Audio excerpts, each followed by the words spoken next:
السلام علیکم ورحمۃ اللہ وبرکاتہ۔ آج کے ٹاپک میں لیکچر میں ہم دو ٹاپکس پہ بات کریں گے۔ ایک اسلام کا سیاسی نظام، پولیٹیکل سسٹم آف اسلام، اور ایک اسلام کا معاشرتی نظام، سوشل سسٹم آف اسلام۔ ان دونوں پر ہم بات کریں گے۔ پہلے پولیٹیکل سسٹم پہ بات کریں گے، پھر سوشل سسٹم پہ۔ پولیٹیکل سسٹم یعنی اسلام کا سیاسی نظام اسلام کا کیا ہے۔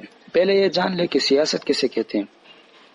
سیاست کا لغوی معنی اور مفہوم جو ہے وہ نگرانی اور ضروریات اور حوائج مہیا کرنا ہے۔ یعنی مثال کسی کی نگرانی کرنا، کسی کی ضروریات اور اس کے جو حوائج ہو اسے پورا کرنا اور اس کے اسباب مہیا کرنا، یہ سیاست کا لغوی معنی ہے۔ جبکہ اصطلاح میں اور سیاست کا صحیح ڈیفینیشن یہ ہے کہ سیاست القوم یعنی قوم کی سیاست یا پولیٹکس آف دی نیشن سے مراد یہ ہے کہ قوم کی ضروریات مہیا کرنا، انہیں مصائب سے بچانے اور ان کی منفعت اور کامرانی کے لیے تدابیر اختیار کرنا ہے۔ یعنی مثال ایک نیشن، ایک قوم کی جو ضروریات ہو، اس کے کوئی ریکوائرمنٹس ہو، نیڈز ہو، انہیں مختلف مصیبتوں سے، مثلا جو مصیبتیں بھی اس قوم، جو پریشانیاں بھی، جو تکالیف بھی اس قوم پر ہو، ان کی منفعت، ان کی فائدے کے لیے کچھ کام کرنا، ان کی کامیابی کے لیے، ان کی خیرخواہی کے لیے کوئی کام کرنا، ان کے ضروریات پورا کرنا، یہ سیاست کا مفہوم ہے۔ شریعت کے نظر میں قوم کی شریعت کے اسلامی سیاست سے کیا مراد ہے؟ یعنی قوم کی دنیا کی اور اخروی آخرت کی سعادت اور بھلائی کے لیے جدوجہد اور کوشش کرنا اور مفید وسائل اختیار کرنا سیاست ہے۔ مثلا سیاست میں صرف یہ نہیں آتا کہ دنیا کے بارے میں سوچا جائے، اسلامی سیاست میں یہ ہے کہ ایک قوم کا سیاست ہو، ایک علاقے کے ہو جتنے، لیکن اس کا مطلب یہ ہے کہ اس قوم کا دنیاوی فائدہ بھی، دنیاوی بھلائی اور فائدہ جو ہو وہ بھی، اور اخروی سعادت بھی کے لیے جو جدوجہد اور کوشش کی جاتی ہے اسے اسلامی سیاست کہتے ہیں۔ قرآن پاک ہمیں بتاتا ہے، آج لوگ اعتراض کرتے ہیں کہ علماء کا سیاست میں کیا کام ہے۔ علماء کا تو یہ کام ہے کہ وہ مسجد میں بیٹھ جائے، تقریر کرے، بیان کرے، یہ تو علماء کا کام ہے، مسجد میں قرآن بدائے۔ یہ بات بالکل غلط ہے۔ علماء کو بھی سیاست کرنی چاہیے، علماء کا سیاست میں ہی کام ہوتا ہے، کیونکہ قرآن پاک ہمیں بتاتا ہے کہ بہت سے انبیاء علیہ الصلوۃ نے بذات خود سلطنت اور حکومت کے امور میں حصہ لیا ہے، اور آپ لوگ یہ جانتے ہیں کہ سلطنت اور حکومت کے امور میں حصہ لینا بغیر کوئی سیاست کے نہیں کر سکتا۔ یہ تو ہی سیاست ہے۔ جیسے حضرت یوسف علیہ السلام فائنینشیل منسٹر تھے، وزیر خزانہ تھے، اس طرح حضرت داؤد علیہ السلام جو کہ ایک بادشاہ تھے، حضرت سلیمان علیہ السلام جس کو ایسی حکومت دی گئی تھی کہ اس سے پہلے بھی نہ کسی کو دی گئی ہے اور نہ اس کے بعد دی جائے گی، جبکہ بہت سے انبیاء علیہ الصلوۃ نے ظالم اور غیر فطری حکومتوں کی مخالفت کی اور علم و حکمت کی تعلیم کے ذریعے عوام اور حکومتوں کی اصلاح کا کام کیا ہے۔ حضرت موسیٰ علیہ السلام کو حکم ہوا جاؤ فرعون کے پاس، اس نے اللہ کے احکام سے بغاوت کی ہے، اذهب الى فرعون انه طغى۔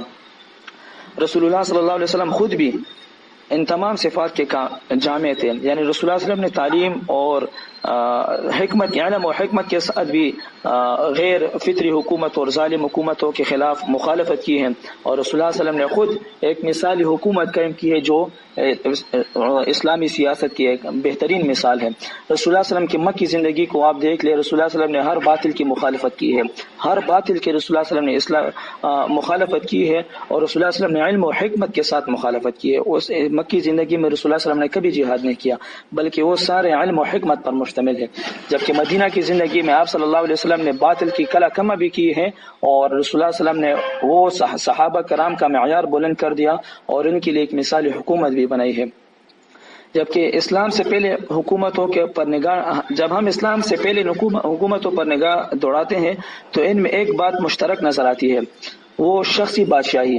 یعنی مثال ایک شخص کی بادشاہت ہوتی ہے، مثلا مصر، چین، فارس، ہندوستان، غرض کو ارض کے جس حصے پر نظر ڈالے، جابر بادشاہ، بے مہار شہزادے، موروثی حاکم انسانوں کی قسمت کے فیصلے کرتے نظر آئیں گے۔ اسلام نے اس صورتحال کو بدل کر دنیا کو الہامی قوانین کی روشنی میں جمہور کی مرضی کے مطابق شورائی نظام کی بنیاد پر حکومت قائم کرنے کی تلقین اور کامیاب عملی کوششیں کی۔ مجبور اور مقہور دنیا کو حریت فکر اور آزادی رائے کی بڑی دولت عطا کی ہے۔ دنیا کی تاریخ میں یونان اور روم کو کافی شہرت حاصل ہوئی، تاہم یہ حکومتیں بھی اسلام کے مقابلے میں ناقص اجتماعی تصور کے حامل تھے۔ لوگ افلاطون کو بہت بڑا عقل مند کہتے ہیں، واقعی یہ بہت بڑا منطقی فلسفی تھا، لیکن اس نے حکومت کے لوگوں کو 4 طبقوں میں تقسیم کیا تھا۔ یہ تو ان کے وہ ذہنیت کا عکاسی کرتا ہے کہ حکمران طبقے جو ہوتے ہیں انہوں نے کہا یہ سونے سے بنے ہیں، اور جو فوجی طبقے ہیں یہ چاندی سے بنے ہیں، اور کاریگر طبقے جو ہے جو یہ فولاد سے بنے ہیں، اور مزدور و غلام و محنت کش طبقے یہ چوپایوں کی مانند ہے۔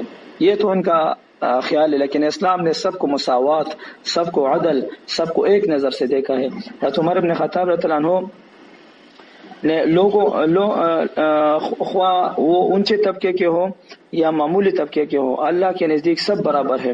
ہندوستان میں آریہ حکمران بند کرائے اور ملک کے اصلی باشندوں کو غلام بنا دیا۔ ایران میں شخصی حکومت قائم تھی، جن کے ظلم و تشدد سے تنگ آ کر مجبور عوام اپنے کئی بادشاہوں کو قتل کر چکے تھے۔ اسلام نے ہر قسم کی شخصی اور خاندانی ظالمانہ حکومتوں کو اور بادشاہوں پر ضرب کاری لگاتے ہوئے اعلان کیا کہ کسریٰ ایران ہلاک ہوا، اس کے بعد کوئی کسریٰ نہ ہوگا۔ ایران کے بادشاہ کو کسریٰ کہتے تھے، یعنی اس کے بعد کوئی کسریٰ نہ ہوگا۔ قیصر روم ہلاک ہوا، اس کے بعد کوئی قیصر روم نہ ہوگا۔ اسلام کی سادگی سمجھ آنے والی حقیقت ہے، یعنی اسلام نے سب کو ایک حکومت، سب کو ایک مثالی حکومت کے یعنی مفہوم۔ سیاست کا مفہوم یہ ہے کہ لوگوں کو قوم کی ضروریات، دنیاوی ضروریات بھی آخری ضرورات کے لیے حل کرنے کے لیے کوشش کرنا، جدوجہد کرنا۔ اسلامی سیاست اور اسلامی ریاست کا مقصد کیا ہوتا ہے؟ اسلامی ریاست، قرآن پاک نے اسلامی ریاست کی ضرورت اور اس کی تشکیل کا مقصد یہ بتایا ہے کہ اس کے ذریعے سے اللہ تعالیٰ کے بندوں میں اس کے نازل کردہ احکام کو عملاً نافذ کیا جائے، یعنی جو احکام اللہ تعالیٰ نے، رسول اللہ صلی اللہ علیہ وسلم نے اپنے حدیث میں، اللہ تعالیٰ نے اپنے کلام میں نازل فرمائے ہیں، اس کو عملی طور پر زندگی میں نافذ کیا جائے۔ یہ اسلامی حکومت اور اسلامی ریاست کا مقصد ہوتا ہے۔ آیات میں آتے ہیں یہ وہ لوگ ہیں اگر ہم انہیں زمین کی حکومت عطا کرے تو وہ نماز قائم کریں گے، زکوٰۃ ادا کریں گے اور نیک کام کا حکم دیں گے اور برائی سے روکیں گے۔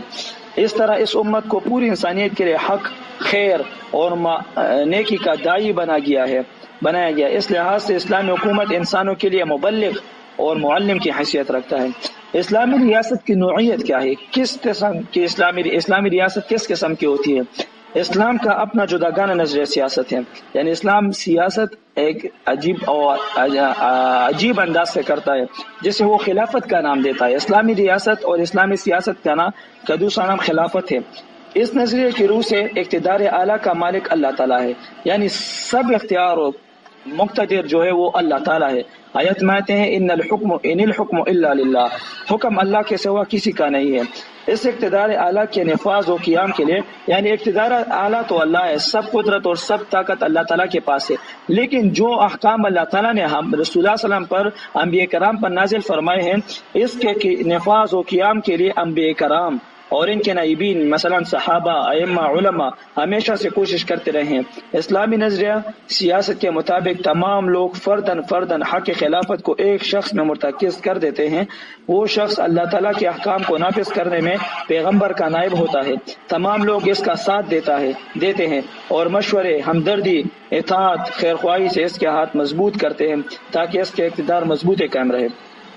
اسلامی ریاست اور اسلامک اسٹیٹ کی خصوصیات کیا ہے؟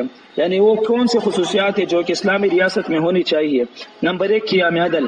اسلامی ریاست کا مقصد کسی شخص یا قوم کا اقتدار قائم کرنا نہیں، بلکہ زندگی کا وہ متوازن اور عادلانہ نظام پیدا کرنا ہے جو خدا کے پیغمبر دنیا میں پیش کرتے رہے ہیں اور آخری نبی صلی اللہ علیہ وسلم نے کامل و مکمل صورت میں دنیا والوں کے سامنے پیش کر دیا ہے۔ بس احکام الہی کے مطابق لوگوں میں عدل و انصاف کا قیام اسلامی ریاست کے اولین مقاصد میں سے ہے۔ اسلامی ریاست رنگ و نسل، خون یا علاقیت کے رشتوں سے بالاتر انسانی مساوات اور تصور اخوت کے وسیع ترین نظریات پر قائم ہے۔ اگر کسی شخص میں اللہ اور رسول اللہ علیہ وسلم کے بتائے ہوئے احکام کے مطابق تمام خوبیاں اور امارت مسلمین کے لیے ضروری صلاحیتیں موجود ہو تو اس کی اطاعت ضروری ہوگی، اگرچہ وہ ظاہری شکل و صورت یا رنگ و نسل کے اعتبار سے امتیازی حیثیت کا حامل نہ ہو۔ حضور صلی اللہ علیہ وسلم نے فرمایا، اگر تم پر کوئی نگتا غلام بھی امیر بنا دیا جائے جو کتاب اللہ کے مطابق تمہاری قیادت کرے تو اس کی سن اور اطاعت کرو. اسلامی ریاست کا اولین مقصد قیام عدل ہے. اسلامی ریاست کا دوسرا خصوصیت اسلامی ریاست کا سربراہ ہوتا ہے. اسلامی حکومت کا سربراہ کوئی ڈکٹیٹر یا شہنشاہ یا کسی مخصوص پارٹی کا نمائندہ نہیں ہوتا، بلکہ بہترین صلاحیت رکھنے والا شخص ہے جسے مسلمان مشورے سے اپنے امور کا ولی بناتے ہیں. سورۃ بقرہ میں طالوت کے قصے میں سربراہ کے لیے 2 شرائط بتائی گئی ہیں. اللہ تعالیٰ نے اسے بہترین علمی اور جسمانی صلاحیتوں سے نوازا ہے. اس طرح بہترین علمی صلاحیت اور جسمانی صلاحیت، یہ 2 خصوصیت. اس طرح آیت میں بے شک تم میں سے اللہ کے ہم زیادہ معزز شخص وہی ہے جو پرہیزگار ہو. ان 2 آیات مبارکہ کی روشنی میں ہم یہ کہہ سکتے ہیں کہ مسلمانوں کا امیر بہترین علمی ذوق، بدنی قوتوں کا مالک ہونے کے ساتھ ساتھ تقوی اور امانت کا پیکر ہونا چاہیے جس پر قوم کو اعتماد ہو. اس کے ساتھ ہی اسے اہل رائے اور اہل وطن کی حمایت حاصل ہو. حضور صلی اللہ علیہ وسلم کا ارشاد ہے تمہارے بہترین امام وہ ہیں جن سے تم محبت کرو اور وہ تم سے محبت کرے. نمبر 3 اسلامی ریاست کی خصوصیات میں سے امیر کی معیاری زندگی ہے. یعنی امیر کی معیاری زندگی کیسی ہونی چاہیے؟ امیر کی معیاری زندگی خلیفہ کی معیاری زندگی بادشاہوں کی طرح نہیں ہوتا، بلکہ امت کے غریب ترین آدمی کے برابر رکھا گیا ہے. حضرت عمر رضی اللہ عنہ نے ایک اجتماع میں پوچھا کہ امیر بیت المال سے کیا لے سکتا ہے؟ حضرت علی رضی اللہ عنہ نے فرمایا امیر المؤمنین آپ کو عام معیار کے مطابق اپنی اور اپنے گھر کی ضروریات کے لیے قوت لا یموت لینا چاہیے. قوت لا یموت سے مطلب یہ ہے اتنا لینا چاہیے جس پر آپ کا گزارا ہو سکے اور آپ کی زندگی چل سکے، زیادہ کی شوق نہ ہو. اس کے علاوہ آپ کے اس مال میں کوئی حق نہیں.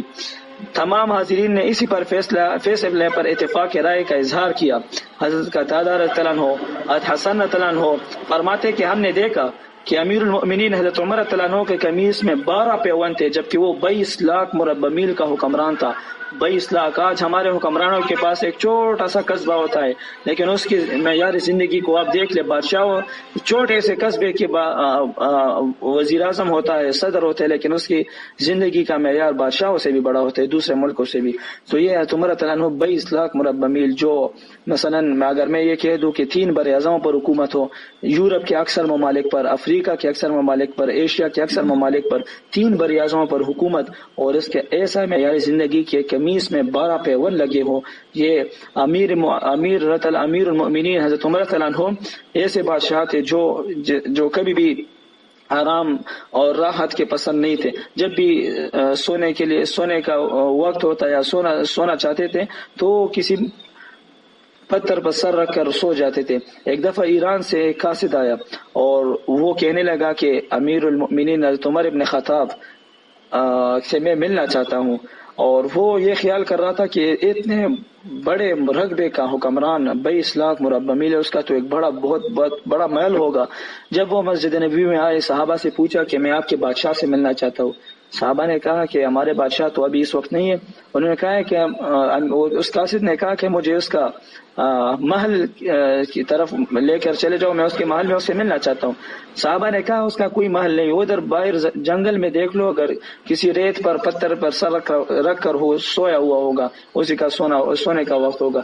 وہ قاصد چلا گیا اور وہی دیکھ لیا ریت پر امیر المؤمنین عمر رضی اللہ عنہ سوئے ہوئے تھے پتھر پر سر رکھ کر. تو یہ ہمارے حکمرانوں کی معیاری زندگی تھی. اس لیے تو صحابہ کو اللہ تعالیٰ نے اتنی بڑی سعادت اور اتنی بڑی رتبہ اور مقام سے نوازا ہے. اس طرح اسلامی ریاست کی خصوصیات میں سے حکام کا انتخاب کس طرح ہونا چاہیے. اسلامی حکومت میں امیر جو ہو، یعنی خلیفہ، وزیر اعظم، صدر جو بھی ہو، وہ ذرا سرکاری افسروں اہلکاروں کے انتخاب میں 2 چیزوں کا خاص اہتمام کیا گیا ہے. یعنی عہدے جو دیتے ہیں اسلامی ریاست میں وہ اہلیت کی بنیاد پر دیتے ہیں، سفارش کی بنیاد پر، اقربا پسندی کی بنیاد پر، یا کوئی ذاتی مفاد کی بنیاد پر کوئی کسی کو بھی عہدے کی اہلیت پیشکش نہیں ہوتی، جبکہ جو کوئی اہل ہوتا ہے عہدے کا اسے وہ عہدہ دیا جاتا ہے. نمبر 2 امر جو اسلامی دوم چیز ہے جو اسلامی ریاست میں عہدے کو انتخاب میں کی جاتی ہے، جو لوگ خود عہدے کی خواہش رکھے انہیں عہدہ نہیں دیا جاتا. اسلامی ریاست کا یہ ایک بڑا اصول ہے. یعنی وہ عہدے اہلیت کی بنیاد پر دیے جائیں، جو لوگ خود عہدے کی خواہش رکھے انہیں عہدہ نہ دیا جائے. حضور صلی اللہ علیہ وسلم کا ارشاد ہے خدا کی قسم ہے اپنی اس حکومت کے کام پر کسی ایسے شخص کو مقرر نہیں کرتے جو اس کی درخواست کرے یا اس کا حریص ہو، کیونکہ اگر وہ خود خواہش کرے یا خود حریص ہو تو پھر وہ عہدے کا وہ طالب ہوگا، وہ لوگوں کا خادم پھر نہیں بن سکتا۔ نمبر 4، مجلس شورا، یعنی اسلامی نظام حکومت کا دوسرا اہم ترین ستون شورا کا مضبوط نظام ہے، یعنی مجلس شورا کا بہترین نظام ہے، شورا کا بہترین نظام ہے۔ حضور مشورے کے بغیر خلافت کی کوئی حیثیت نہیں، حضرت عمر رضی اللہ عنہ کا ارشاد ہے کہ مشورے کے بغیر خلافت کی کوئی حیثیت نہیں، اس لیے جس طرح مسلمانوں پر امیر کی اطاعت لازمی ہے اس طرح امیر کے لیے مجلس شورا کے فیصلوں کی پابندی ضروری ہے۔ حضور صلی اللہ علیہ وسلم پر شب و روز وحی نازل ہوتی تھی، اس لیے وہ مشورے کے محتاج نہ تھے، پھر بھی آپ صلی اللہ علیہ وسلم کو مشورے کرنے کا حکم ہوا۔ نمبر 5، حقوق و فرائض کی واضح تقسیم، اسلامی حکومت میں شہریوں اور حکومت کے حقوق و فرائض بالکل واضح اور متعین ہیں جن کی ادائیگی سب پر لازم ہے، کوئی فریق کسی دوسرے فریق کے حقوق میں دخل اندازی نہیں کر سکتا، اس لیے کہ یہ حقوق کسی مہربانی اور نوازش کا نتیجہ نہیں بلکہ ان کی ضمانت خود اللہ اور رسول صلی اللہ علیہ وسلم نے دی ہے۔ اس طرح کسی غیر منصفانہ قانون کی غلطی یا اپنے جائز حق کو ثابت کرنے کے لیے ضرور نہیں کہ پہلے پارلیمنٹ میں اکثریت پیدا کی جائے اور اس کے بعد اس قانون کی مخالفت کی جائے، بلکہ ایک عام شہری بھی کسی بات کو قرآن و سنت کی روح کے مخالف پا کر تنہا سربراہ مملکت پر تنقید کر سکتا ہے، یہ ایک اسلامی ریاست کی خصوصیت ہے۔ نمبر 6، خصوصیت اسلامی ریاست کا ہے کہ ایک فلاحی ریاست ہوگا۔ فلاحی ریاست کا مطلب یہ ہے کہ اسلامی حکومت صحیح معنوں میں ایک فلاحی ریاست ہے جس کا کام فقط صرف ٹیکس وصول کرنا اور اندرونی و بیرونی امن و امان قائم رکھنا نہیں بلکہ زندگی کے ہر شعبے میں عدل و انصاف کا قیام، تمام شہریوں کو بنیادی حقوق اور ضروریات زندگی کی فراہمی بھی اس کے فرائض میں شامل ہے۔ حضور صلی اللہ علیہ وسلم کا ارشاد ہے، دیکھو تم میں سے ہر شخص چرواہا ہے اور ہر شخص اپنے ریوڑ کا الا کلکم راع و کلکم مسئول عن رعیتہ، اور ہر شخص اپنے ریوڑ کا ذمہ دار ہے، بس امام یعنی حکومت جو لوگوں پر مقرر اپنے ریوڑ کے بارے میں جواب دہ ہے۔ مملکت کے غریب، نادار، یتیم، معاشی دوڑ میں پیچھے رہ جانے والے لوگوں کی سرپرستی اسلامی حکومت کا لازمی فریضہ ہے۔ اسی سلسلے میں صدقات، زکوٰۃ کی شکل میں دولت مندوں سے دولت حاصل کر کے حاجت مندوں کی ضروریات پوری کی جائے گی۔ حضور صلی اللہ علیہ وسلم کا ارشاد ہے، دولت مندوں سے روپیہ لیا جائے اور غریبوں کو لوٹا دیا جائے۔ اس لحاظ سے ہم کہہ سکتے ہیں کہ اسلامی نظام حکومت ہی وہ فطری حکومت ہے جو اللہ تعالیٰ کے واضح احکام کی روشنی میں انسانوں کی دنیاوی اور اخروی سعادتوں کی ضامن ہے۔ تو یہ کچھ باتیں اسلامی سیاسی نظام پر تھے، یعنی سیاست کا مفہوم کیا ہے، اسلامی سیاست کا کیا مفہوم ہے، اس کے کیا خصوصیات ہے، اور اسلامی سیاست دوسروں سے کس طرح ممتاز ہوتی ہے، کیا خصوصیات ہے، پہلے اسلام سے پہلے کیا بادشاہت کا نظام کس طرح تھا، سیاست کا نظام کس طرح تھا، تو اس پر ہم نے بات کی ہے۔ اب ہم بات کریں گے اسلام کا معاشرتی نظام کیا ہے، یعنی اسلام کا سوشل سسٹم کیا ہے۔ معاشرت کا مطلب کیا ہے، سوسائٹی کا مطلب کیا ہے؟ معاشرت کے معنی ہے مل جل کر رہنا، زندگی گزارنا، یعنی ایک خیالات کے رکھنے والے افراد ایک جگہ پر جمع ہو اور ایک دوسرے کے خیالات پر پازیٹیو امپیکٹ ہو اور ان کے مفادات بھی مشترک ہو اور وہ مفادات کے حصول کے لیے ایک دوسرے سے تعاون کرے، تو اس طرح ایک معاشرے کی تشکیل ہوتی ہے۔ ان لوگوں کے ایک ضابطے کے تحت مختلف اصولوں پر متفق ہو کر عمل پیرا ہونا لازمی ہے تاہم معاشرہ کسی تضاد کا شکار ہو کر منتشر نہ ہو جائے۔ تو معاشرے کا مطلب یہ ہے کہ ایک خیالات کے لوگ ایک جگہ جمع ہو اور ایک دوسرے سے تعاون کرے، ایک دوسرے کے خیالات پر مثبت انداز میں اثر انداز ہو اور ان کے مفادات اور ان کے مصالح بھی متفق ہو، مشترک ہو، تو اس طرح ایک معاشرہ بن جاتا ہے۔ معاشرے کے تمام افراد ایک وحدت کی صورت اختیار کر لیتے ہیں، مثلا سب کے ایک خیالات ہوتے ہیں، سب کے ایک مفادات ہوتے ہیں، سب کے ایک دوسرے کے خیالات پر مثبت انداز ہوتے ہیں، تو ایک وحدت کی صورت یعنی ایک یونٹی اور ایک اتحاد کی صورت اختیار کر لیتی ہے، ایک جدا تخصیص کے حامل ہو جاتے ہیں۔ اس وجہ سے اس اجتماع افراد کو سوسائٹی کا نام سے بھی یاد کیا جاتا ہے، اور سوسائٹی اور اس طرح اس کو سوسائٹی یا سوشالوجی جو ہم بعض مضامین ہے جو لوگ پڑھتے ہیں سوشالوجی، اس میں یہی پڑھتے ہیں. یہ بات رکھ لے کہ ایک سوسائٹی ایک معاشرہ ایک وقت میں نہیں بنتا کہ بس میں نے کہا کہ ایک سوسائٹی بننا چاہیے جو بس ایک وقت میں 1 گھنٹے میں سب سوسائٹی بن گئی. نہ، اس کے لیے تشکیل، اس کے لیے ترتیب، تکمیل کے کئی مراحل اور درپیش ہوتے ہیں. ان مراحل کی تکمیل معاشرے کی ارتقاء کہلاتی ہے. انسان فطری طور پر وہ تمدنی ہے، یعنی وہ مدنی ہے. کیا مطلب؟ انسان فطری طور پر مل جل کر زندگی بسر کرنے پر مجبور ہے. مطلب یہ ہے کہ کوئی شخص خود کفیل نہیں ہے، کوئی شخص مکمل طور پر وہ خود کفیل نہیں ہے. خواہ مخواہ اور ضرور بھی ضرور ایک انسان کا دوسرے انسان کے لیے حاجت ضرور ہے، یعنی ایک دوسرے کا محتاج ہوگا. وہ کسی نہ کسی وجہ سے ایک دوسرے کے محتاج ہوتے ہیں. چنانچہ ایک ضرورت مند کو دوسرے ضرورت مند کے کام آنا فطری طور پر ایک لازم ہوتا ہے.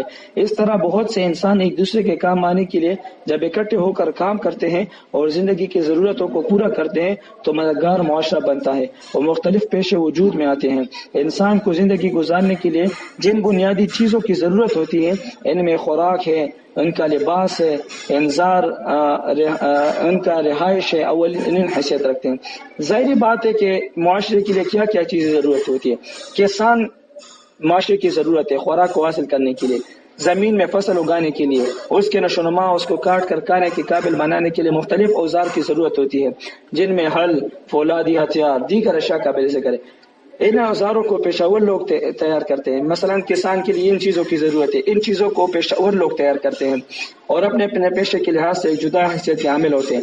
معاشرے کے لیے انجینئر کی ضرورت ہوتی ہے، معاشرے کے لیے ایک ڈاکٹر کی ضرورت ہوتی ہے، معاشرے کے لیے ایک کسان کی ضرورت ہوتی ہے، معاشرے کے لیے ایک امیر کی ضرورت ہوتی ہے، معاشرے کے لیے ایک مسجد، ایک امام، معاشرے کے لیے مل جل کر رہنا، معاشرے کے لیے خیر خواہی، ایک دوسرے کے ساتھ تعاون، معاشرے کے لیے ایک بہترین خاندانی نظام کی ضرورت ہوتی ہے. بہترین خاندانی نظام ایک عورت اور ایک مرد سے تشکیل پاتا ہے. اس طرح معاشرے کے لیے اور بھی اچھی حکومت، معاشرے کے لیے بہت ایک دوسرے کے ساتھ تعاون.